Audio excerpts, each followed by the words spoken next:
What's up everyone, welcome back to ARTV. My name is John. It's time for a review of album number 3 by the LA-based band Cherry Glazerr. This one is titled Stuffed and Ready.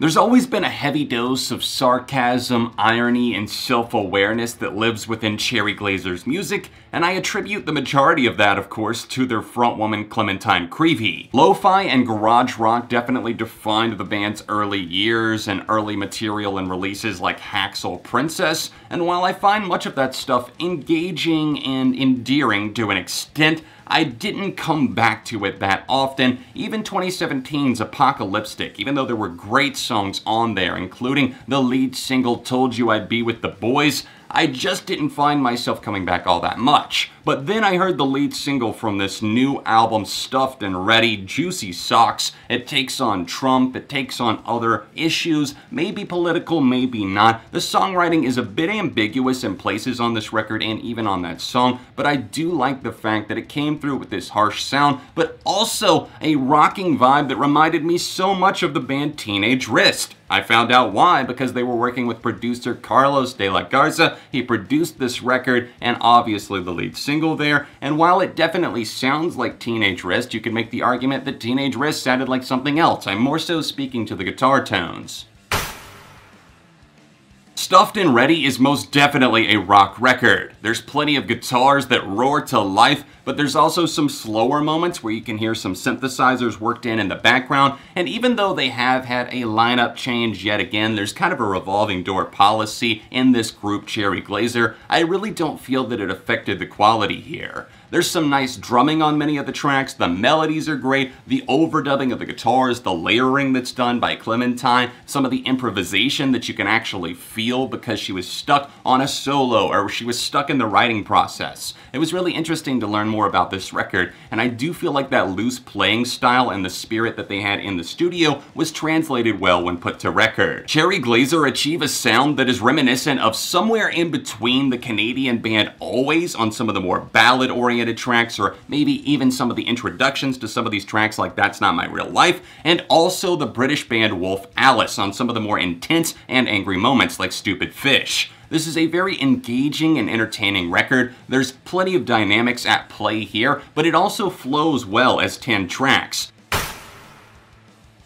This time around, Cherry Glazerr didn't come to play. In fact, Clementine talked about how she feels that this is the record that she's the most proud of because it's the only one that she's been excited to put out in the world. I can definitely hear that excitement and why she would be amped about this release, because there is intensity, but there's also not just the vulnerability or not just trying to solve all the world's problems like she said she tried to do on Apocalyptic. It's talking about figuring yourself out, and there are many tracks not just self-explained but also isolation, kind of stuffed in the middle of this record, that do a great job at painting that portrait and helping you understand why she doesn't want to admit that she's always alone, or she doesn't want to admit or show the vulnerabilities, but also she needs to write about it because it's therapeutic. I like that writing style, and I do like the juxtaposition between the harder-edged and the heavier-sounding tracks, and also some of the moments that just have a nice slow build. I did find the mixing to be a bit off on this record. I feel like the vocals are too low in the mix on some of the cuts, and it's not a huge problem. I just find myself wanting a little bit more clarity, and I know that the lo-fi oriented stuff, that's where they came from, and perhaps they mixed differently in the past,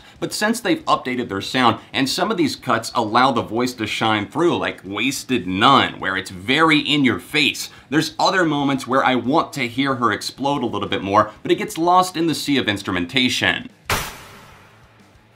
The buzzworthy single on this record was Daddi, which is intentionally misspelled to add an I instead of a Y, and it sees Clementine, an outspoken feminist, talking about how she doesn't need a man in her life telling her what to do, and she sarcastically begs the question throughout, Daddy, what should I do? Who should I fuck? Who should I suck? All of these other things. And it has this weird melody that kind of tinkers with your head. You're listening to it, and you're sure that it's kind of crawling into your subconscious, but you're not entirely on board yet, With repeated listens, I've definitely come to realize that I like this song, but I still don't love it. Wasted None and Juicy Socks were the tracks that hooked me. Juicy Socks is such a weird song title, but I think the chorus is really good. There's some nice guitars that, like I said, remind me of Teenage Wrist, and that's definitely a compliment. Wasted None is a harder rocking one where she's really just putting on a show vocally. It gets a little bit more angry, and also, again, you see a sense of sarcasm bleeding through. Really enjoyed the track That's Not My Real Life. It featured Delicate Steve. There's this nice smoothed out guitar solo in the middle of the song that brings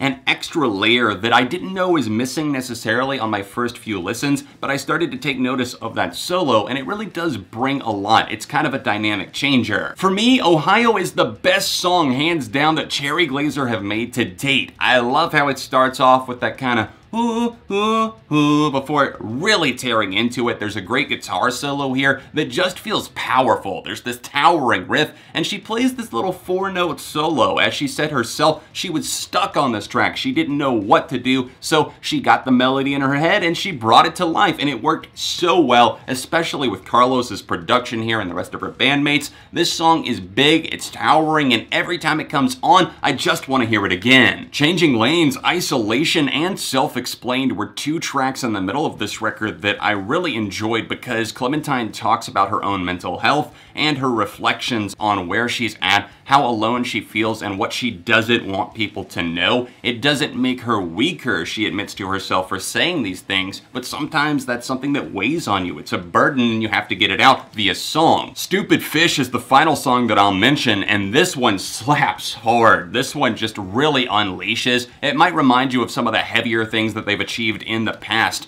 and especially as Clementine starts to shout, it reminds me of you, and I fucking hate that. She really lets her voice shine. It reminds me of the howl that Ellie from Wolf Alice achieves, and here on this track, she brings the hard rock element, the band rock, out, and this is a fascinating tune that I see myself coming back to for more repeated listens in the future.